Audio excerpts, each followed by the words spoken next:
Welcome to Turf Talk. Looking forward to 2016 edition. Vance, I'm on point. I discussed with James some big shoes to fill. American Pharoah gone. Plenty of stars coming back. I want to know from you, what apprentice jockey are you most looking forward to seeing next year? I don't vote for the Eclipse Award apprentice jockey, so I can't tell you. I avoid that category just like you avoid champion steeplechaser, so I won't ask you about champion steeplechaser. I actually avoid apprentice jockey too, so I'm right there with you. You handled that a lot better than the last question I asked you. Well done. In all seriousness though, California Chrome, Runhappy, Lady Eli, the 2-year-olds, any horse you're especially excited about? I think 2016 has the potential to be the year of the filly and mare. Beholder coming back. The Breeders' Cup will be on her home track at Santa Anita. She missed it, unfortunately, in the last couple of days this year. We've become accustomed to seeing the older male dirt division fall apart late in the year. This is the best time I think Beholder has of beating the boys again in the Breeders' Cup Classic this coming year. It should be exciting. Hopefully there will be no blips in her schedule like that has been the last couple of years. Songbird, I think, is the 3-year-old I'm most anxious to see next year.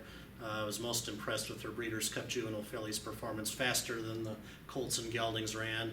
I know the owners say she's not pointing for the Derby.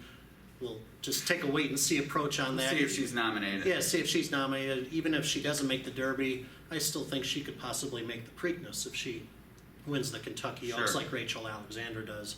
And another mare to look forward to is Tepin coming back. Turf female champion likely this year. We'll see how she does on grass courses outside of Keeneland.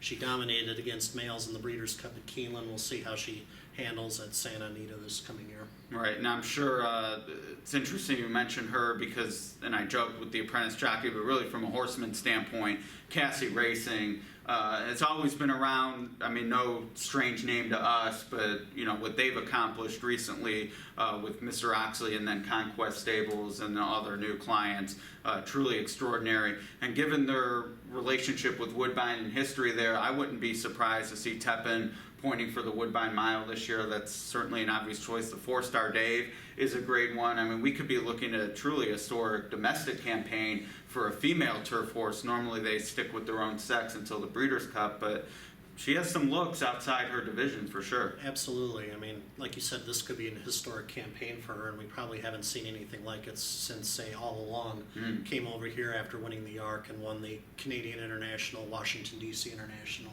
and Turf Classic. She actually won all 4 of those races in the span of 6 weeks, I think.